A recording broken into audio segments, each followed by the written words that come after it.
Welcome into episode 4 of the Hoop Central podcast. I'm Hamilton Neal alongside Andrew Neal and Ellington Neal. Here in tonight's show, we're going to be talking all about recruiting. We'll have some men's and women's notes. And this show, we're going to be talking about some more limited stuff. Coming up in our next show, episode 5, will be a little bit more broad with more stuff to talk about, like the NBA. We'll have some WNBA notes as well. There's been stuff coming out of college basketball on the transfer front. We'll get to all that in episode 5. But here on episode 4, we're going to talk about recruiting. And we'll start in men's basketball recruiting in with Khristian Lander, who is a consensus five-star point guard.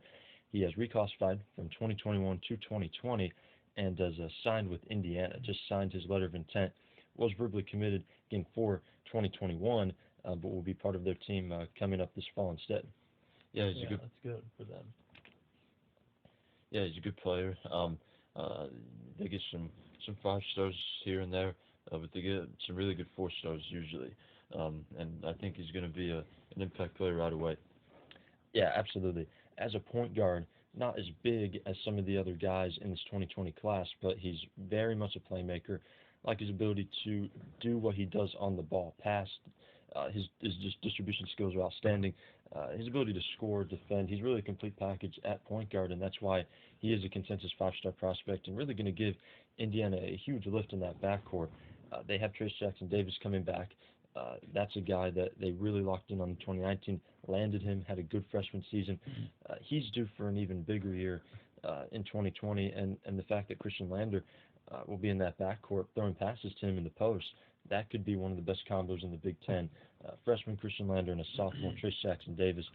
Again, Lander reclassified from 2021 to 2020 and signed with Indiana. Also, five-star guard Dariq Whitehead out of the 2022 class has picked up offers from LSU and Tennessee. Now, we just released class rankings for men's and women's basketball recruiting, and in our Hoop Central 50, he's ranked at number 14 overall. And Khristian Lander, by the way, will be taken out of the 2020 rankings, obviously put into the 2020 top 100. Someone's going to be going out of that top 100 because of the fact that Lander's now in. Whitehead, consensus top 15 player, and in our rankings again at number 14, and gets a pair of SEC offers, LSU and Tennessee. Yeah, 2 good programs there that extend offers to top level players. They don't always land them, but they get that offer out and try to. And he's a good player. One that I think could maybe have a rise in those rankings by the time these guys are seniors. This is an absolutely loaded 2022 class. Just when you think about where Whitehead is ranked in our rankings, but not only in our rankings, but all the other rankings out for the class of 2022, he's not in the top 10, but he's a player that is definitely good enough to be there. I think he could move up possibly in our Hoop Central 50 coming up. Right now, he's at number 14. These are our first class rankings, so we're not going to be doing any updates, obviously, until probably late June or early July. Right now, he's at number 14, and again, gets LSU and Tennessee offers. And our final note in men's basketball recruiting is with Kai Soto, 2024 star center out of the Philippines, and the Skill Factory Prep has signed with the NBA G League.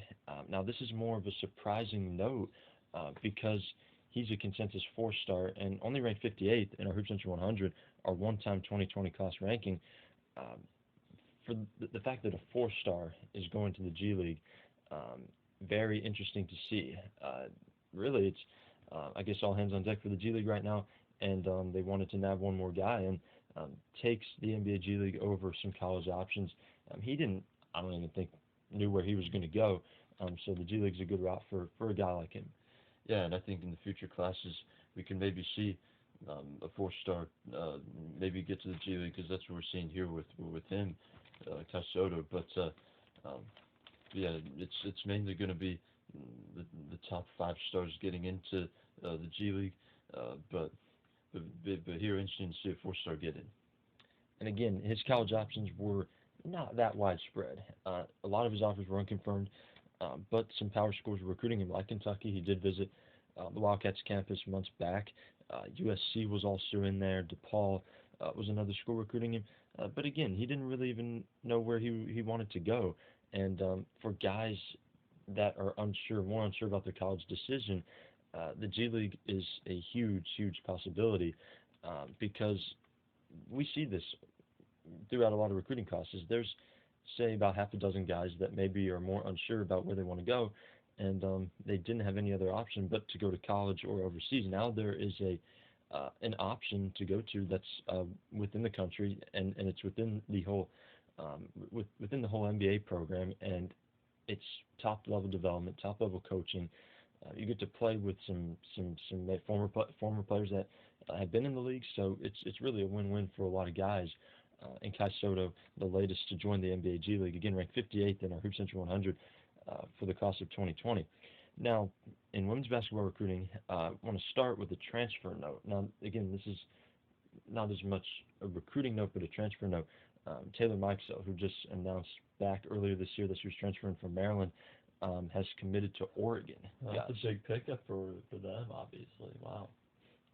Yeah, I mean, Oregon, they've got some transfers in some other years, but this is a really big one for them. Um, It'll be interesting to see though, if she plays right away.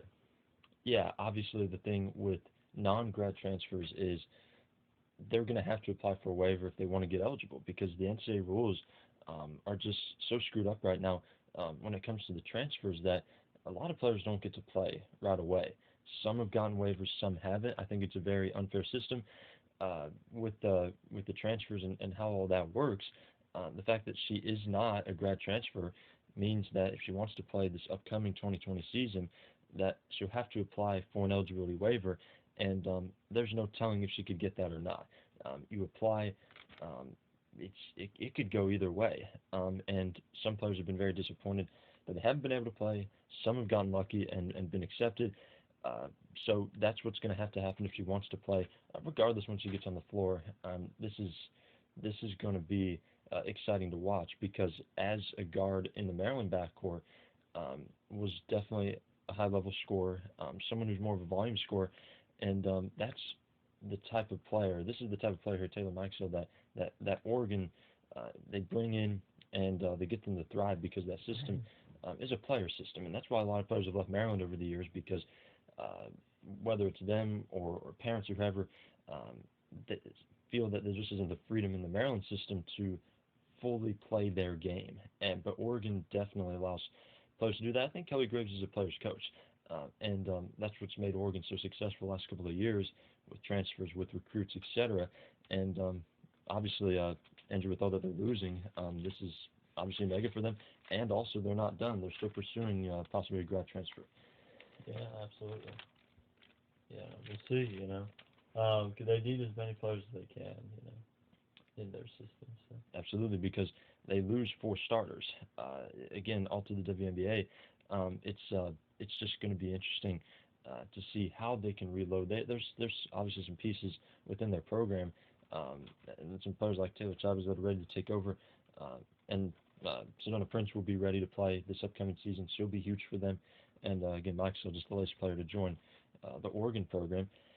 Now, our other two notes are with the class of 2021 five-star prospects. Starting with wing Talia Von Ohoffen, ranked 10th in our Hoop Central Growth 75, has committed to Oregon State, and post Miriam Dowda, ranked 24th in our Hoop Central Growth 75, has committed to Baylor. So two of the best programs in the country get five-star prospects, and this is Oregon State's second in the class of 2021. Their other is Greta Kampschroeder, who's ranked just above Von Hoffman at number 9, and this is Baylor's first commit for the 2021 class. Yeah, Oregon State has done just as good at recruiting as Oregon, I think. Getting top 20 players consistently, and this class right here that we're talking about is going to be really good for them. It already is.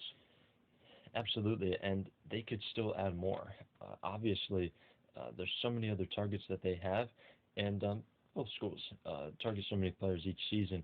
When you're looking at Scott Rueck, what he wants to do at Oregon State is get players that fit his system. He's not going to recruit a dozen players, try to land all of them. He's going to handpick who he wants to fit his system because at Oregon State we see very low transfer rate, and same thing we were just talking about that at Oregon. This is another players type of program, and that's why we see them have this type of recruiting success. And now they're 2-1 on Oregon as far as five-star commits in this class. Oregon has one commit, Taylor Bigby, who's in our rankings as well as a 5-star. Oregon State now has 2 5-stars, and Baylor's going to make a ton of other noise. But this is just the start with Miriam Dowda, who definitely will be moving up from number 24. As a post player, you're looking at like 6'4", 6'5", very physical, and is going to be perfect for that system at Baylor. Similar type of player to Kalani Brown, who was just recently a star there. So again, Talia Von Hoffman to Oregon State, and Miriam Dowda to the Baylor Lady Bears. Again, those 2 players ranked 10th and 24th in our Hoop Central Go 75, and you can find all those rankings at hoopcent.blogspot.com. They're all over the site right now, and we'll be updating those rankings periodically. We're not going to do too many updates too quickly. We're going to let these first rankings sit in for a while, and then go over to kind of our 2.0 rankings, our second editions. And again, like I said, next week we'll be talking a lot more with news coming out of the NBA. There's been some WNBA news coming out. Not a whole lot, but there's some stuff that we could throw in. There will be more recruiting. There will be more college basketball news. So again, tonight we just want to focus on the recruiting, and we delivered all this information, and all of it's on hoopcent.blogspot.com. Also, as well on Twitter at HoopCentral7. That's where we post links to our articles. We post links for this show here, the Hoop Central Podcast, and also we're tweeting out all the time the latest news in basketball, whether it's high school, whether it's college or pro. So again, this has been episode 4 of the Hoop Central Podcast, and we'll see you for the next one.